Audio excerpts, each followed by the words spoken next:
Third chapter our changing earth, okay, जो कि class 7th environment से ऑलरेडी हम लोगों ने फर्स्ट सेकंड कंप्लीट कर चुके हैं और थर्ड चैप्टर हम लोग अभी करेंगे। तो चलिए हम लोग स्टार्ट करते हैं third chapter our changing earth. Okay, the lithosphere is broken into a number of plates. जो लिथोस्फीयर जो पार्ट है, हम लोगों ने सेकेंड चैप्टर्स में पूरी जो है डिटेल में जो लिथोस्फीयर को हम लोगों ने पढ़ा था।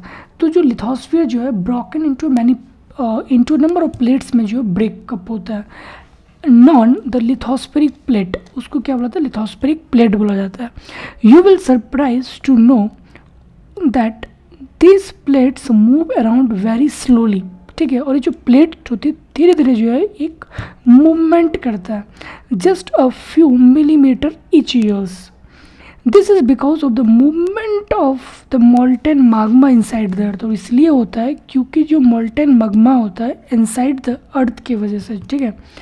और जो मोल्टेन माग्मा होता है इनसाइड द अर्थ पे moves in a circular manner as sound in the activities, ठीक है। जो मोल्टेन माग्मा जो कि एक्टिविटीज़ में यहाँ पे दिया गया हुआ है, ठीक। जैसे यहाँ पे कुछ एक्टिविटीज़ यहाँ पे क्या गया हुआ है कि take a small coloured papers, okay, and put it in on a beakers half filled with waters and place the baker उन्होंने ट्रिप स्टैंड, जैसे एक बकेट लिया गया हुआ और उसके पीछे हीट इसको जो है दे रहा है। तो कहने की एक सर्कुलर मूवमेंट जो यहाँ पे दिख रहा है, ठीक। तो वही यहाँ पे बताया गया है कि the movement of this plate causing change on the surface of अर्थ। और ये जो प्लेट, जो लिथोस्फेरिक प्लेट है जो कि सॉलिड स्ट्रक्चर्स का है, और इस प्लेट की मूवमेंट होने का जो होने की वजह से जो है हमारे सरफेस ऑफ अर्थ पे जो है कुछ चेंजेस आते हैं। So the earth movement are divided on the basis of this force.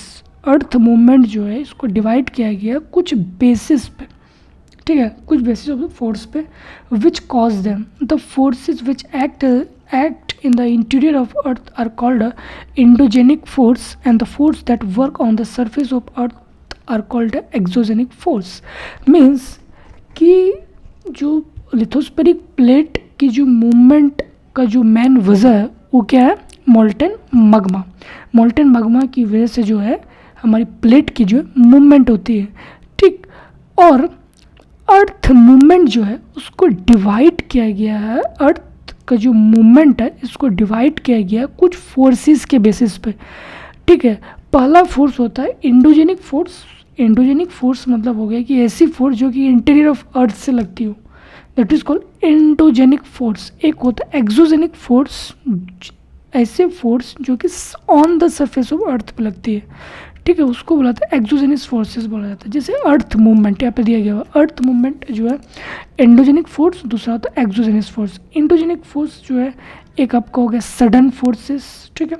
Sudden forces मतलब क्या होगा, जैसे अर्थक्वेक हो गया, ठीक है, वॉल्केनो हो गया, लैंडस्लाइड हो गया। और एक्सोजेनिक फोर्सेस का मतलब हो गया जैसे कि इरोजनल एंड डिपोजिशनल रिवर्स के थ्रू, वाटर, विंड, सी वेव्स और ग्लेशियर्स के थ्रू, ठीक है। तो इस मूवमेंट ऑफ अर्थ का जो है कारण है।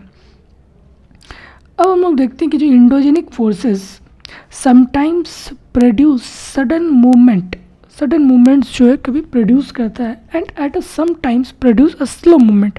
कभी जो है सडन मूवमेंट्स और कभी क्या होता है कि स्लो मूवमेंट को प्रोड्यूस करता है endogenic forces.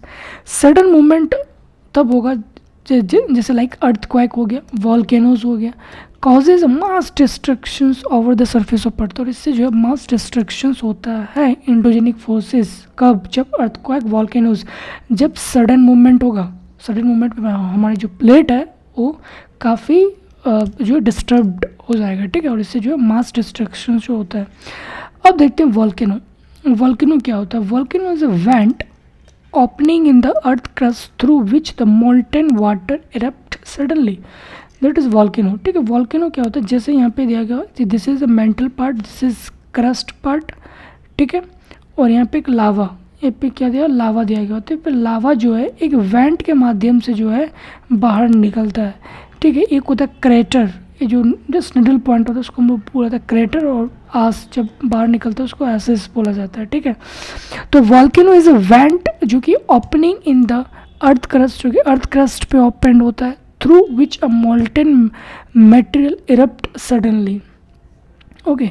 Similarly when the lithosphere plate, okay, when the lithosphere plate moves the surface of earth vibrate. तो जैसे ही लिथोस्फेरिक प्लेट मूवमेंट होती है तो हमारा अर्थ जो है क्या होना वाइब्रेट करने लगता है। So the vibrations can travel all around the earth. और ये वाइब्रेशन जो है, जब हमारी प्लेट डिस्टर्ब हो जाएगा तो वाइब्रेट होना स्टार्ट हो जाएगा। जब वाइब्रेट होगा, ठीक है, और वाइब्रेट क्या होगा, पूरे अर्थ पे जो है ये वाइब्रेशन ट्रैवल करती है और the vibrations are called earthquake. और एक जो वाइब्रेशन है जो कि डिस्टर्बेंस जो क्रिएट हुआ कहाँ पे, लिथोस्फीयर पे, उसी को बोला जाता है earthquakes. The place in the crust where the movement starts are called focus. तो जहाँ से अर्थक्वेक जो स्टार्ट होती है, ठीक है, उसको बोला था फोकस। और the place on the surface of earth focus is called epicentre. ठीक है, the place on the surface above the focus, focus के अबव जो पॉइंट होता है उसको एपिसेंटर बोला जाता है, जो कि फर्स्ट पॉइंट जहाँ पे अर्थक्वेक पहुँचती है उसको बोला था epicentre.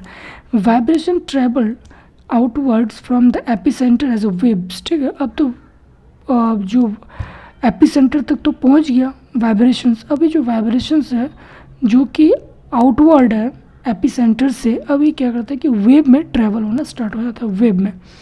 The greatest damage is usually closest to the epicentres and the strength of the earthquake decreases away from the centre. Okay, तो जितनी ज़्यादा एपिसेंटर्स पे उसका मैग्नीट्यूड होगा उतनी ज़्यादा जो होगा क्या होगा कि इसकी डिस्ट्रक्शन इफेक्ट होगा। और एपिसेंटर जितना पास होगा उतना ही ज़्यादा डिस्ट्रक्शन होगा, और एपिसेंटर जितनी दूर रहेगी डिस्ट्रक्शन उतनी ही कम होगी। ठीक,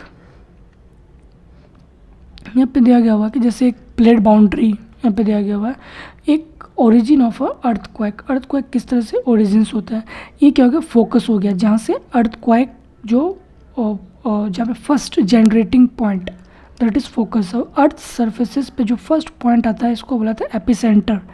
ठीक है, अब उसके बाद क्या होता है, धीरे धीरे क्या होता है, वेव की तरह क्या होता है, हमारा जो अर्थक्वेक होती है वो जो है मूव करती है।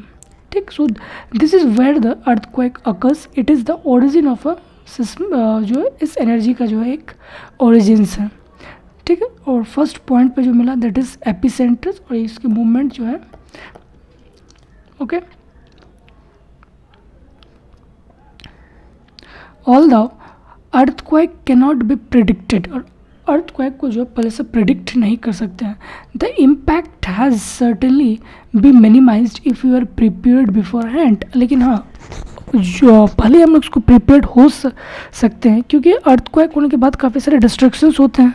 ठीक है, तो उसके अर्थक्वेक से पहले जो है हम कुछ प्रिपेयर्ड कर ले अपने आप को, ताकि डिस्ट्रक्शंस कम हो सकें। Some common earthquake predictions method जो है, ठीक है, बहुत कॉमन जो है अर्थक्वेक को जो प्रिडिक्ट करता है कि हाँ आएगा। Method adapted locally by the peoples including the studying the animal behaviour. पहले के टाइम में क्या होता था कि एनिमल बिहेवियर्स को देख के जो है आदमी मालूम लगाता था कि अर्थक्वेक आने वाला है। Fish in the ponds get. ठीक है, तो ये जो है 2-3 मेथड है, इसके मेथड से जो है हम लोग अर्थक्वेक को प्रिडिक्ट करते थे कि अर्थक्वेक आने वाला है, जो कि एक ओल्ड मेथड है। Do you know earthquake is measures with machines. Earthquake को जो एक मशीन से मेजर्स किया जाता है, इसको सिस्मोग्राफ बोला जाता है। The magnitude of earthquake is measured on Richard scale, जिसको स्केल में जो उसको मेजर्स किया जाता है।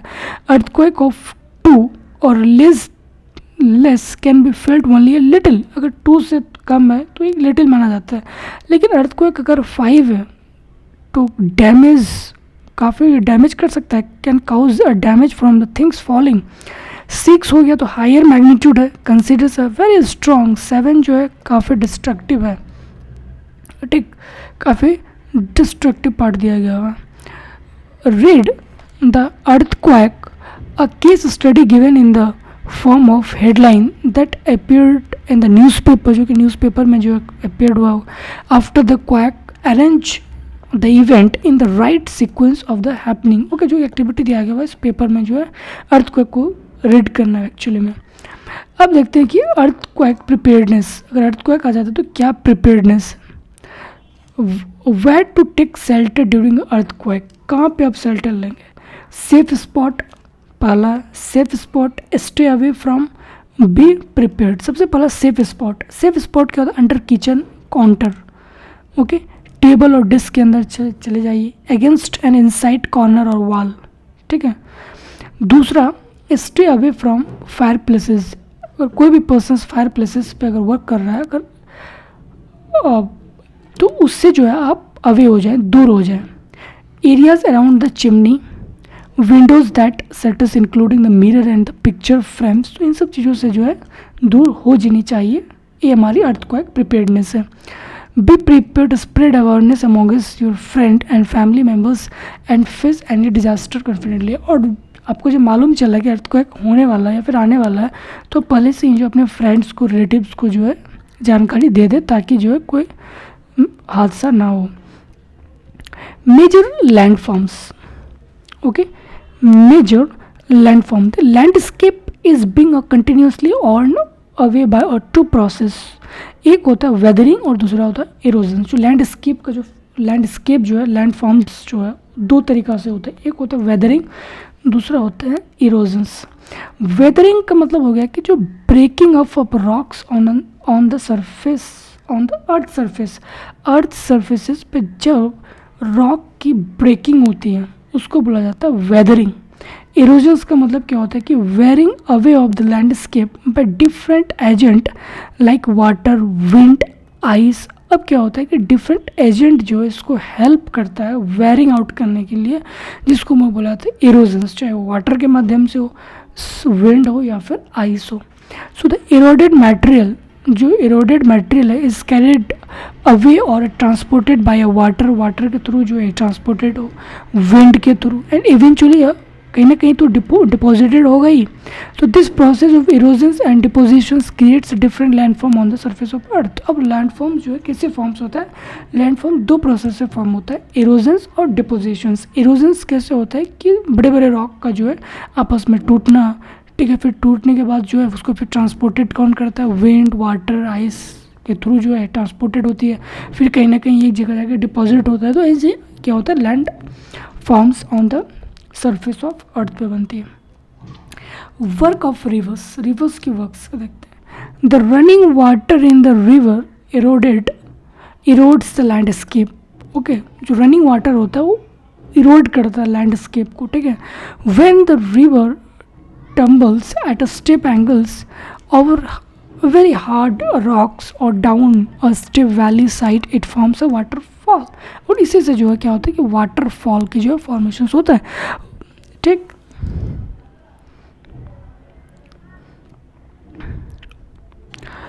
As the river enters the plain, जब रिवर्स क्या करता है, जब प्लान पे इंटर करता है, it twist and turn forming a large bends, okay, large bends में जो क्या होता है फॉर्म्स करता है, जिसको हम लोग मिंडर्स बोला जाता है, meanders. Due to the continuous erosions and depositions along the side of the meander, the ends of the Mendel's loops comes closer and closer.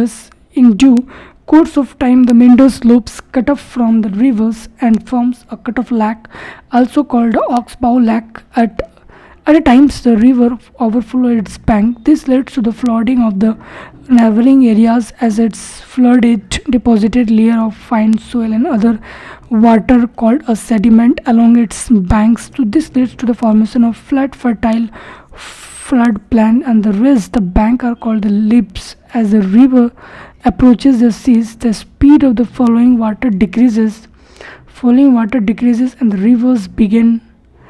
the rivers begin to break up into a number of streams called distributaries, and the river becomes so slow that it becomes a deposit its load. Each distributary forms its own mouth. The collection of sediment from all the mouth forms a delta, okay. तो यहाँ पे दिया गया हुआ है कि एक features जो है दिया गया हुआ है कि features made by a river in a food plan. आपको यहाँ पे दिया गया जो कि मेंडल्स हैं, इस टाइप के जो कोना जब मूवमेंट होती है, यहाँ पे लीव, ठीक है, फ्लड प्लान, ऑक्सबाउ लेक, जो ऑक्सबाउ लेक जो है इसी का ही कॉम्बिनेशंस है, ऑक्सबाउ लेक। ठीक। और एक टर्म्स आता है डिस्ट्रीब्यूटरीज, ठीक। डिस्ट्रीब्यूटरीज का मतलब क्या होता है कि जैसे कि जो speed of following water decreases as river approaches the sea, जैसे रिवर्स क्या करते हैं सी में जैसे ये अप्रोच करती है पहुंचती है, स्पीड ऑफ फॉलोइंग वाटर जो है उसका डिक्रीज हो जाता है, ठीक।